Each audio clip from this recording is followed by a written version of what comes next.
Dr. Reema here from Reema's Routine. A very warm welcome to all. सफल विवाह के लिए ज़रूरी है कि आप अपने साथी से बार बार प्रेम करें और करवा चौथ इस प्रेम को मजबूत और स्थायी बनाने का एक महत्वपूर्ण अवसर है। आज करवा चौथ के आगामी त्यौहार के अवसर पर व्रत रखने वाली सभी सुंदर महिलाओं के लिए मैं व्रत के दौरान कुछ महत्वपूर्ण टिप्स साझा करने जा रही हूँ। करवा चौथ एक पवित्र और सुंदर परंपरा है जिसमें महिलाएं अपने पति की सेहत और दीर्घायु के लिए उपवास रखती हैं। ये त्यौहार प्रेम, समर्पण और स्वास्थ्य का प्रतीक है, लेकिन ये भी याद रखें कि आपका स्वास्थ्य भी महत्वपूर्ण और बहुमूल्य है। करवा चौथ व्रत कैसे शुरू और कैसे समाप्त करें और उपवास के दौरान प्यास और भूख को कैसे नियंत्रित रखा जाए, इस विषय पर चर्चा करेंगे। सबसे पहले व्रत रखने के पूर्व के कुछ सुझाव। हाइड्रेशन पर ध्यान दें। उपवास शुरू करने से पहले पर्याप्त पानी पीना आवश्यक है, जिससे डिहाइड्रेशन से बचा जा सकता है और सिर दर्द और चक्कर आने की समस्या नहीं होती।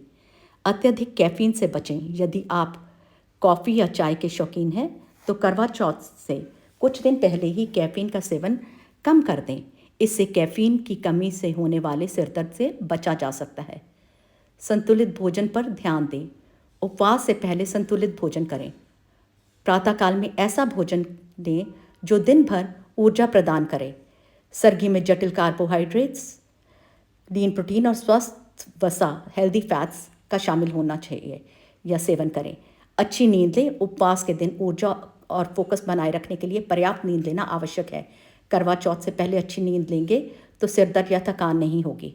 भोजन के चुनाव में सावधानी और जागरूकता रखें ताकि वह न केवल शरीर को बल्कि आत्मा को भी पुष्ट करे।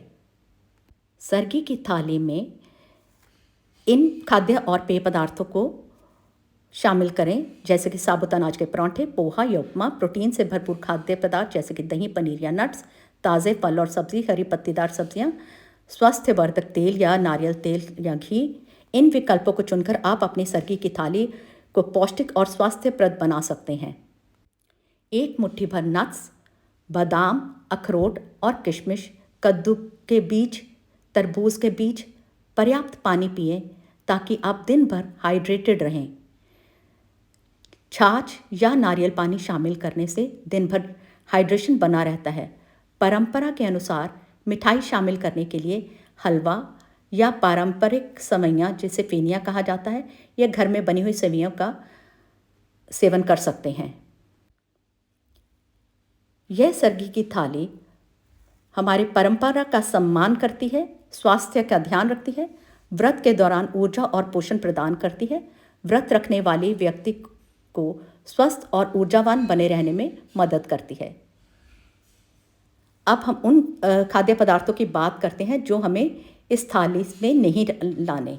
ये हैं मीठे खाद्य या पेय पदार्थ। ये रक्त की शक्कर मात्रा को बढ़ाते हैं और निर्जलित या डिहाइड्रेटेड महसूस कराते हैं और थका हुआ महसूस कराते हैं। तले हुए खाद्य पदार्थ, इनसे प्यास लगती है और पाचन संबंधी समस्याएं पैदा होती हैं, तो इनका सेवन नहीं करना चाहिए। नमकीन या प्रोसेस्ड फूड्स को भी हमने अवॉइड करना है या उनसे बच के रहना है। इनसे शरीर में पानी की कमी आती है और हम प्यासा और थका हुआ महसूस करते हैं। चीनी और कैफीन से भरे हुए पेय पदार्थ भी नहीं लेने। ये व्रत के अनुभव को खराब कर सकते हैं। इनसे निर्जलीकरण, जैसे डिहाइड्रेशन कहते हैं, और थकान हो सकती है। इनसे रक्त में शक्कर की मात्रा भी बढ़ जाती है। व्रत खोलने के समय हमें जिन बातों का ध्यान रखना है उसमें आता है कि एक, हमें बहुत सारा खाना इकट्ठे नहीं खाना और जल्दी में नहीं खाना। धीरे धीरे खाएं और हल्का और संतुलित भोजन करें। इससे पाचन संबंधी समस्याओं से बचा जा सकता है। और फल, सब्जियां, लीन प्रोटीन, साबुत अनाज, दही और छाछ का सेवन करें। पर्याप्त पानी पिएं। व्रत के बाद हमें हाइड्रेट होने के लिए पानी की बहुत आवश्यकता होती है और हमें खूब पानी पीना है या पेय पदार्थ लेने हैं। व्रत खोलने के समय अपने पति की आपने जो पूजा कर ली है उसके बाद अपनी भी हमें देखभाल करनी है। हमारे शरीर को भी आराम चाहिए। तो थोड़ा सा पानी लेने के बाद ताज़ा नींबू पानी, नारियल पानी का सेवन करें। हल्का और स्वस्थ भोजन खाएं, जिसमें सादा रोटी, दाल या दाल चावल, सांभर चावल, इडली के साथ सांभर, वेजिटेबल चिल्ला, उसके साथ पुदीना और जीरा रायता ले सकते हैं।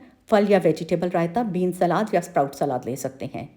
मीठे की लालसा को पूरा करने के लिए हम डार्क चॉकलेट का सेवन भी कर सकते हैं। ऐसा करने से हम पुनः हाइड्रेटेड होंगे और हमें ऊर्जा प्राप्त होगी। गलत चुनाव करने से आपके शरीर का पाचन और स्वास्थ्य संबंधी अन्य समस्याएं पैदा हो सकती हैं, इसलिए स्वास्थ्य का ध्यान रखना अति आवश्यक है। अपने पति की लंबी और स्वस्थ जीवन की कामना के लिए उपवास रखने वाली सभी महिलाओं को करवा चौथ की बहुत बहुत शुभकामनाएं। आपको स्वस्थ और पौष्टिक जीवन के लिए आवश्यक जानकारी देने पर मुझे बहुत खुशी हुई है।